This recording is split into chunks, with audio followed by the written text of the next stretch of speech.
Бұл видео Шымбұлаққа бірінші рет баратындарға арналады.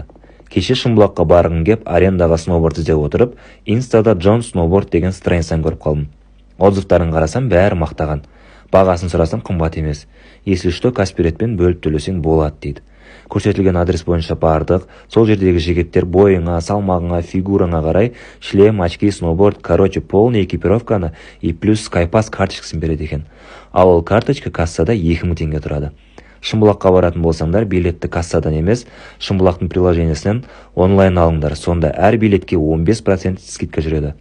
Плюс әр сатып алған сайын бонустар түседі. Егер тек сноуборд или шаң үйренем десең, новичок деген абонемент ал. Ол кәдімгі абонементке қарағанда 5-6 мың теңге арзан жүреді. Бірақ омен тек белый мишка, профессор, змейка трассалармен ғана сырғанай аласың. Комби 1, комби 2-ге көтеріле алмайсың. Бірақ бірінші рет барған адамға профессор трассасының өзі жеткілікті.